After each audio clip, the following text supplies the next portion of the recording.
Before Marvel had a cinematic universe, before DC had a plan, before anyone believed you could make a superhero movie that felt like a serious film, Christopher Nolan walked into Warner Brothers and said, "What if Batman was real? What if we stripped away the neon, the camp, the toy commercials, and just asked, why would a man dress like a bat?" You have to understand where Batman was in 2005. The franchise was pretty much dead. Batman and Robin had turned the character into a punchline. Studios were terrified of the property, and the general audience associated Batman with camp and merchandising. So when Nolan pitched a grounded, psychologically driven origin story shot like a crime thriller, it wasn't bold, it was insane. Nobody had done this with a superhero movie before. There was no template, no Iron Man, no blueprint for take the silly thing seriously. Nolan had to invent the entire approach from scratch. And the result is a film that honestly I think gets overshadowed by its own sequel. People talk about The Dark Knight, as they should, but Batman Begins is the foundation that made all of this possible. Without this movie, none of this works. The genius of Batman Begins is that Nolan built the entire movie around a single idea: fear. Not as a gimmick, not as a villain's power, but as the actual thematic spine of the film. If you think about it, Bruce is afraid of bats. It's a childhood trauma that spirals into guilt over his parents' death. Ra's al Ghul teaches him to weaponize his fear, then uses it against Gotham. Scarecrow literizes fear as a chemical weapon, and Batman himself becomes the embodiment of fear turned outward. The thing in The Dark Knight that criminals are supposed to be afraid of. Every single character in this movie has a relationship with fear. Falcone uses it to control the streets. Rachel sees through it, Gordon endures it, and Bruce has to learn the difference between being afraid and using fear as a tool. That's not really a superhero arc, that's a genuine psychological journey. Nolan structures the film almost like a therapy session. The first act is a diagnosis. What broke Bruce Wayne? The second act is treatment, the training, the identity construction, the ritual of becoming something else. And the third act is the test, putting everything that you've learned into motion. Can this new identity actually hold under pressure? It's Jungian psychology wearing cape, and it works because Nolan never winces at the audience. Christian Bale doesn't get enough credit for what he does in this film. He's not playing one character, he's playing three. There's the real Bruce Wayne, quiet, damaged, searching. Then there's the public Bruce Wayne, the billionaire playboy performance he puts on as camouflage. And then there's Batman, the projection of everything Bruce wishes he could be. Bale keeps all three layers running simultaneously, and you can see the seams between them if you look closely. That's incredible and subtle work. Michael Caine reinvents Alfred completely. Previous Alfreds were butlers who happened to be witty. Caine's Alfred is a surrogate father who is actively terrified that the child he raised is going to get himself killed. Every line he delivers carries that weight. The humor is there, but it's a coping mechanism, not a character trait. And then there's Liam Neeson, who does something really smart with Ra's al Ghul. He plays him as a mentor you genuinely like. You understand why Bruce trusts this man. You understand the philosophy and what makes the betrayal land with actual emotional force, not just plot force. The best villains are the ones who are almost right, and Ra's al Ghul is almost right about everything. Cillian Murphy's Scarecrow deserves a mention as well. He's a quieter villain, clinical, unsettling, and treating Gotham like a lab experiment.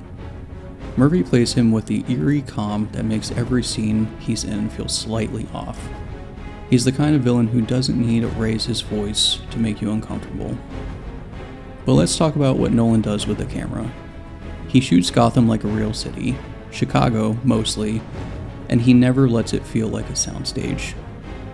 The corruption is architectural. The Narrows feel genuinely dangerous, and when Batman finally shows up in that dock sequence, Nolan shoots it like a horror movie. You don't see him, the criminals don't see him, and the tension comes from the absence, not the spectacle. That's Nolan's superpower as a director. He understands that restraint creates more tension than excess. The tumbler chase is thrilling not because it's the biggest car chase ever filmed, but because you believe the physics. You believe the weight of the vehicle, and you believe that if it hits something, things break. It's an era of weightless CGI destruction that tactile quality is everything. Hans Zimmer and James Newton Howard's score also deserve attention. They built the Batman theme as something that escalates, two notes that build and build, like an engine revving. It's minimalist in a way that mirrors Nolan's approach to the whole film. Don't give the audience the full thing right away, let it grow, and let it feed them. What sets Batman Begins apart from almost every other origin story that followed is the atmosphere. This movie feels genuinely heavy. Not grim for the sake of grim, but heavy with consequence. When Bruce makes a choice, it costs him everything. When he fails, people get hurt. The stakes aren't abstract, they're much more personal. And the subtext is surprisingly rich for a blockbuster. The film is essentially asking, what happens when institutions fail? Gotham's police are corrupt, the courts are bought, and the government is compromised. So a billionaire decides to become a vigilante. And the movie is smart enough to acknowledge that this, at best, is a deeply problematic solution. Bruce isn't presented as the answer. He's presented as a symptom of a system so broken that a man in a batsuit is the best option available.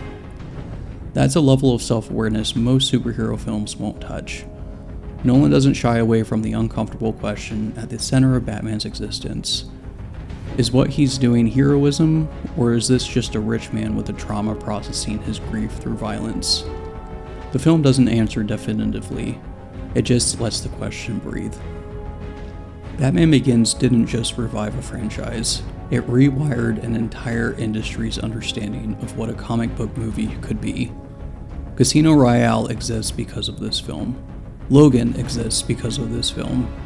Every gritty reboot of the last 2 decades is chasing what Nolan did here, most of them without understanding why it worked. Is the movie perfect? Of course not. I mean, name a movie that actually is 100% perfect. But with Batman Begins, the third act gets a little cluttered with the microwave and mutter plot. Some of the fight choreography in the early sequences is edited a little too tightly, and you can feel Nolan still figuring out the action filmmaking. And Katie Holmes' Rachel Dawes, while functional, doesn't have the material to fully land the emotional counterweight the story needs. But these are scratches on a masterpiece. The film's vision is clear, the performance is grounded, and the thematic ambition is so far beyond what anyone expected from a Batman movie that the flaws barely register. Batman Begins is the quiet foundation beneath one of the loudest trilogies ever made. It doesn't have the Joker, it doesn't have the iconic set pieces of its sequel. What it has is something harder to build, a reason to care. Nolan took the silliest premise in a superhero fiction, a billionaire who dresses as a bat, and made you feel it in your chest. And the older I get, the more I think this has to be one of the best Batman films alive. Not the most exciting, not the most quotable, but the most honest about what Batman actually is.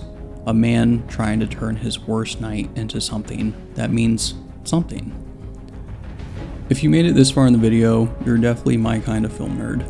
Hit that subscribe for more deep dives like this, and drop your take on Batman Begins in the comments. Do you prefer Nolan's Batman or the most recent 2022 version with Robert Pattinson?